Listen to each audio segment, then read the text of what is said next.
Hello guys, মাইনুরকি blog চ্যানেলে তোমাদের সবাইকে স্বাগত জানিয়ে আজকের ভিডিওটা শুরু করছি। তো চলো পুরো ভিডিওটা দেখে নাও। আর আশা করি তোমরা সবাই খুব ভালো আছো আর আমিও ভালো আছি। তারপরে দেখো এখানে সোনার জন্য একটুখানি টিফিন বসিয়ে দিয়েছে, আর সোনা একদম কিছুই খেতে চায় না, জানো তো। মানে খাওয়াতে বসলে ওকে তো অনেকটা টাইম লাগে, আর একদম কিছু খেতে চায় না। মানে কি বলবো, এক চামচও খাওয়াতে গেলে যেন কত কষ্ট হয়। তারপরে জানো তো, এই যে দেখো কিছু খেতে চায় না বলে একটু সাবুত খিচুড়ি আর কি বসিয়েছিলাম। দেখো তাও খেলো না, কিন্তু তাও মায়ের মন তো বলো, একটু তো হালটা ছাড়লে হবে না, তো চেষ্টাটা করে যেতে হবে। যদি কিছুটা মুখে লাগে, কোনো খাবারটা যদি মুখে লাগে, তোমরা প্লিজ কমেন্ট করে জানাও কি করলে ওর এখন মুখে লাগবে। ও 10+ কাছাকাছি এরকম আর কি হয়েছে। তো তোমাদের যদি জানা থাকে প্লিজ তোমরা কমেন্টে জানিও। আর তারপরে দেখো এখানে হচ্ছে পনির আর দুধ ছিল আর কি, তারপরে সেটাই আর কি করবো আমাদের জন্য। তো যেটা আছে সেটা দিয়ে করবো আর কি, বেশি মানে রিচ করে করবো না, একদম হালকা সিম্পল ভাবে করবো আর কি। আর যেহেতু সোমবার আমরা নিরামিষ খাই, তার জন্য এখানে মুগের ডাল বসিয়েছি আর আলু সেদ্ধ ভাত। তো ঘরে অল্প সবজি ছিল, আর তারপরে আমার হাজবেন্ডের সবজি নিয়ে এসেছিল, তো তাড়াহুড়ো করে মানে তাড়াতাড়ি করে করার চেষ্টা করছিলাম, কারণ কি সোনাকে নিয়ে না মানে রোজ প্রচন্ড দেরি হয়ে যায়, জানো তো। তো তার জন্য আর কি। তারপর দেখো এখানে পনির গুলো আর কি আমি পিস পিস করে কেটে নিচ্ছিলাম। তো পনির গুলোকে ভেজানো ছিল, তারপর আমি পিস পিস করে কেটে নিয়েছি। আর এখানে দেখো দুধটাকে জাল দিয়ে নেবো। আর আমি না সত্যিকারে খুব একটা পনির খেতে ভালোবাসি না, কিন্তু এরকম দুধ দিয়ে করলে তবুও খেয়ে নিই, অসুবিধে লাগে না। কিন্তু তরকারি বা চিলির সাথে আমার অতটা ভালো লাগে না। তো তারপর এখানে দুধটাকে ভালো করে জাল দিয়ে নেবো, দিয়ে তারপরে এর মধ্যে দিয়ে দেবো আর কি চিনি। তো চিনি দিয়ে দেওয়ার পর এর মধ্যে দিয়ে দেবো আর কি চিনি, দিয়ে ঘনত্ব করে নেবো, দিয়ে এর মধ্যে দিয়ে দেবো হচ্ছে পনির, কাটা পনির গুলো এর মধ্যে আর কি দিয়ে দেবো। তো দিলেই আমার ঘন হয়ে গেলেই রেডি হয়ে যাবে আমার দুধ পনির আর কি। তো এর মধ্যে আরো অনেক কিছু লাগে, কাজু বাদাম, চারমগজ, পোস্ত, কিন্তু আমি এসব কিছুই দিইনি, আমি জাস্ট একদম সিম্পল ভাবে বানিয়েছি আর কি। তো তার জন্য আমি এইভাবেই বানালাম, আর বেশি কিছু দিইনি একদম। তো যেভাবে বানিয়েছি সেটাই তোমাদের সাথে শেয়ার করে নিলাম। তো এইভাবে তোমরা বানিয়ে দেখতে পারো, কিন্তু খুব সুন্দর লাগে।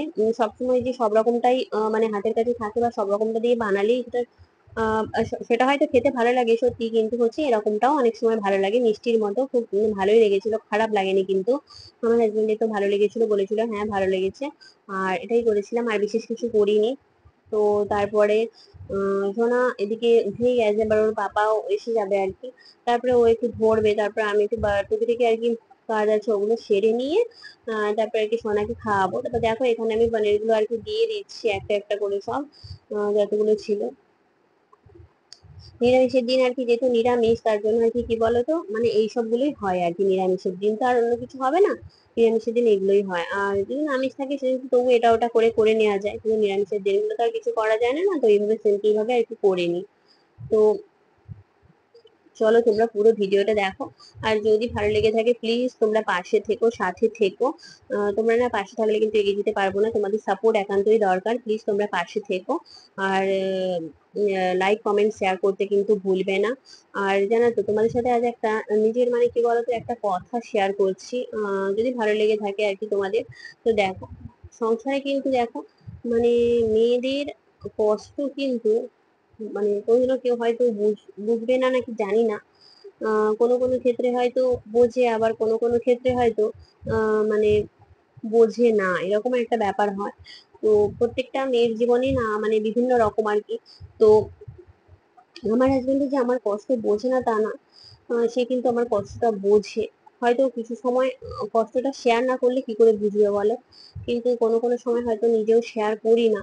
আবার কোনো সময় কিন্তু হাজার কষ্টের মানে হাজার কষ্টের মাঝেও কিন্তু জীবনে হচ্ছে হাজার বাধা বিপত্তি পেরিয়ে গেলেও কিন্তু ওই মানুষটা কিন্তু আমার কোনোদিনও সাথ ছাড়ে না। তো মানে হাজার কষ্ট এলেও ওই মানুষটা কিন্তু সবসময় আমার সাথ দিয়েছে। তো কোনো সময় বলেনি আমায় যে আমি তোমার সাথ দেব না। তো সংসারে কি বলতো, কারোর সাথ থাক আর না থাক, মনের মানুষের সাথ যদি না থাকে তাহলে সেই সংসারটা কিন্তু আর মানে সংসারে থাকা না থাকা সমান ব্যাপারটা হয়ে গেল না। কেউ যদি না মানে মনের মানুষটাই যদি না সাথে থাকলে, তাহলে জীবনের সুখটা কি, জীবনের মানে কি বলতো জীবনটাই যেন একটা অন্যরকম ব্যাপার হয়ে যায়, ঠিক না? যে যে সংসারে এসেছি সে যদি না ঠিক থাকে তাহলে থাকবো কাকে নিয়ে, মানে এরকম একটা ব্যাপার এসে যায়। তো নিজের দুঃখ কষ্ট যদি না তাকে শেয়ার করতে পারলাম, আর সে যদি না আমার কষ্টের ভাগিদার হলো, আমার কষ্টটা না বুঝতে পারলো, তাহলে কে বুঝবে? ঠিক আছে, এরকম একটা ব্যাপার হয়েছে। তো অনেক সময় কি বলতো, আমাদেরও আমাদের কষ্টটা আমাদের মনের মানুষের সাথে শেয়ার করে নেওয়া উচিত। কোনো সময় কষ্ট এলে সেটা শেয়ার করে নিলে দেখবে অনেকাংশে কমে যায়, হয়তো সেও কষ্টটা বুঝবে, এরকম একটা ব্যাপার হয়ে যায়।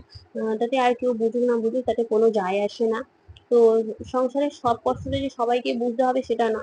যার সাথে মেনলি সংসার করছি সে যদি বোঝে তাহলে আর কেউ না বুঝলেও কিন্তু মনে কোনো কষ্ট হবে না আর কি। তারপরে দেখো আমার হাজবেন্ড এখানে আর কি এই সবজিগুলো নিয়ে এসেছিল, বেলার দিকে নিয়ে এসেছিল, কচু নিয়ে এসছে, বরবটি আর গাজর, এখানে শসা, পেঁপে, তারপরে ঝিঙে, তারপরে বাঁধাকপি, আর হচ্ছে তোমার এখানে হচ্ছে বিট নিয়ে এসছে। তো এই সবজিগুলো নিয়ে এসেছিল, আর আমি দেখো এখানে একে একে করে সব সবজিগুলো ঢেলে দিচ্ছিলাম। আবার দেখো সবজিগুলো আমি এতে ঢেলেছি, কিন্তু মানে এর এত ধুলো না, ওদের আবার সবজিগুলো রাখবো সব ধুলো হয়ে যাবে, তার জন্য আর কি সব সবজিগুলো এই গামলিটার মধ্যে রেখে দিচ্ছি। এই গামলিটা কি কি গামলি জানো তো, যখন মানে ওই সোনা বাবা পেটে ছিল তখন আর কি ওই গামলিটার মধ্যে আর কি আমি জল ফুটিয়ে খেতাম, তার জন্য দেখেছো কেমন দাগ পড়ে গেছে না, ওটা আর উঠছে না জানো তো। জল ফুটিয়ে খেতাম, আর প্রত্যেকদিন জল ফোটানোর কারণে না ওটার গামলিটা না ফুটো হয়ে গেছে আর কি। তো তার জন্য ফুটো হয়ে গেছে, আর কোনো কাজে ব্যবহার করা হয় না, তো এর মধ্যে এরকম করে টুকিটাকি সবজি আর কি রাখা হয়। তো তাই জন্য আর কি। তারপরে দেখো এখানে মানে সমস্ত সবজিগুলো আর কি রাখছিলাম, আমি তাড়াহুড়ো করে যেমন পাচ্ছিলাম গুছিয়ে দিচ্ছিলাম, তার জন্য আমার হাজবেন্ড আর কি ঠিক করে গোছাচ্ছিল, বলছে না তুমি এইভাবে কেন গোছাচ্ছ। আমি বলছি ঠিক আছে, তাড়াহুড়ো দেরি হয়ে যাচ্ছে, আর ঘরে এখনো কাজ, সোনাপাকে খাওয়ানো বাকি আছে, রান্না বাকি, বাকি আছে, স্নান করবো, সোনাপাকে খাওয়াবো, তো দেরি হচ্ছে অনেকটাই। তো তার জন্য আর কি তাড়াহুড়োই আর কি গুছিয়ে নিচ্ছিলাম আর কি। তোমার হাজবেন্ড ঠিক করে দিচ্ছিল একটু আর কি। তো এইভাবে ও প্রত্যেকটা পদক্ষেপে আমার সাথ দিয়েছে, কোনোদিনও আমার সাথ ছেড়ে যায়নি, যখন যেটা বলেছি আবদার করেছি পূরণ করেছে। আর মানে তোমাদের নিশ্চয়ই সব কথা আমি শেয়ার করবো, তোমরা প্লিজ আমার ভিডিওগুলো দেখো, আমার জীবনের কষ্ট দুঃখ মানে কিভাবে আমি আমার জীবনটা কাটিয়েছি, কিভাবে আমি আমার বিয়ের 8টা বছর কাটিয়ে এবং আমার সোনা পাপাকে কাছে পেয়েছি, কিভাবে সেই কষ্টের মুহূর্তগুলো আমার জীবন থেকে গেছে, আর কত মানে বাধা বিপত্তি পেরিয়েছে, সব আমি তোমাদের শেয়ার করবো। প্লিজ তোমরা আমার ভিডিওগুলো দেখো আর পাশে থেকো। তারপরে দেখো এখানে হচ্ছে আহ মানে আমাদের আর জেঠুর ছেলে হয় আর কি, জেঠুর ছেলে দাদা মানে ছেলের ছেলে আর কি। তো সে আর কি দেখো এখানে নিয়ে এসছে আর কি, উম আমাদের জন্য একটা আইসক্রিম কিনে দিয়েছে। তো মাকেও একটা দিয়েছে, আমাকেও দিয়েছে, খুব ভালো লাগছে। তো বাইরে থাকে আর কি, তো বাড়ি এসছে, এমনি আর কি আইসক্রিম কিনে দিয়েছে আর কি। তো অনেকদিন হয়ে গেছিল খাওয়া হয়নি, তো খেয়েছি, খুবই ভালো লেগেছে। আর তারপরে দেখো এখানে আমি চলে এসেছি আর কি খাওয়া দাওয়া সেরে, বেসিনটা না কেমন নোংরা হয়ে গেছিল জানো তো। বাড়ির সব জায়গাটা পরিষ্কার হচ্ছে, বেসিনটা যদি অপরিষ্কার থাকে কেমন লাগে বলো, কারণ এখানে তো সমস্ত মানে বাসন মাজা হয়। হঠাৎ করে দুপুরে খাবার পর যা চোখ পড়লো বেসিনের দিকে, দেখি না বেসিনটা পুরো নোংরা হয়ে আছে। তো বা মাঝে কিছু বড় বাসন বাইরেও মাজা হয়, তো তার জন্য অতটা লক্ষ্য করলাম না তাড়াহুড়োর মধ্যে আর কি। তারপর দেখি নোংরা হয়ে আছে, ওই জন্য পরিষ্কার করতে চলে এলাম। আর আমার হাজবেন্ড বকা দিচ্ছিল যে দুপুর বেলায় আর কেন পরিষ্কার করতে গেলে, একটু তো রেস্ট নিয়ে নিতে পারতে, এখনই কি পরিষ্কার করতে হবে, পরে করলে হতো না। তো ও এইভাবে আর কি মানে একটু বকাও দেয় মাঝে মাঝে, যখন যেটা করে তখন সেটা করবে, এখন একটু রেস্ট নিয়ে আর একটু রেস্ট নিয়ে নেবে আর কি। তারপরে আমি বলছি যে না তাড়াতাড়ি করে একটু আর কি মানে এখনই ধুয়ে নি। তারপরে যেহেতু দুধ একটু ছিল আর কি, তো দুধটাও আর কি জাল দেওয়া হয়নি, তো দুধটা জাল দিয়ে দিচ্ছিলাম। আর তারপরে ওদিকে দুধটা জাল হচ্ছিল, এদিকে আর কি আমি পেছনটা পরিষ্কার করে নিচ্ছিলাম, আর সোনা তখন কি ঘুমোচ্ছিল আর কি। তো রাত্রেবেলা করে এখন অনেকক্ষণ জেগে থাকে, তো তার জন্য আর কি ঘুমিয়ে পড়ছিল। আর দেখো বেসিনটা ধুয়ে নিতে, তো বেসিনটা দেখো চকচকে হয়ে গেছে। আর বেসিন নোংরা থাকলে কিন্তু কেমন লাগে বলো, বাসন টাসনগুলোর মধ্যে মাঝে ওটাই যদি নোংরা থাকে দেখতে কেমন লাগে, কতটা খারাপ লাগে দেখতে। তো এখানে দেখো বেসনগুলো পরিষ্কার করে নেবো, তারপরে একটুখানি রেস্ট নিয়ে নেবো, একটুখানি রেস্ট নিয়ে নেবো, তারপরে একটুখানি আর কি লাইভ ভিডিও যেহেতু করবো মানে প্রত্যেক দিনই সময় যখনই পাই আমি লাইভে আসার চেষ্টা করি আর কি। কারণ তারপরে রেস্ট নিতে গিয়ে তো একটু দেরি হয়ে গেছিল ঘুম থেকে উঠতে, তারপরে আমার হাজবেন্ড একটা পড়িয়ে চলে এসেছিল, সোনাবাকে কোলে নিয়েছিল, তারপরে আমি একটু আধা ঘন্টা মতো আর কি লাইভে এসেছিলাম। তো প্লিজ তোমরা আমার লাইভ ভিডিওগুলো দেখো। আর আমি লাইভ ভিডিওগুলো প্রত্যেকদিন সমান টাইমে দিতে পারি না, কারণ সোনা তো ছোট তোমরা জানো। আর ওকে নিয়ে তো ও যখন মানে ঘুমোয় বা ফ্রি থাকে তখনই কিন্তু আমি লাইভে আসতে পারি, নচেত আমি কিন্তু পারি না লাইভে আসতে। তো সেটাই বললাম আর কি। তারপরে এখানে দেখো বাসনগুলো মাজার পরে কি বাসনগুলো সব এইভাবে পড়েছিল, তাই জন্য ভাবলাম যে এটা বাসনগুলোকে সব গোছ করে দিই। সেটার জন্য বাসনগুলোকে গোছ করে দিচ্ছিলাম। রান্নাঘর ফ্রেশ থাকলে ভালো লাগে বলো, রান্নাঘরের মধ্যে যদি এদিকে ওদিক জিনিসপত্র ছিটানো পড়ে থাকে তাহলে দেখতেও বাজে লাগে আর নিজেরও যেন কেমন অস্বস্তি মনে হয়।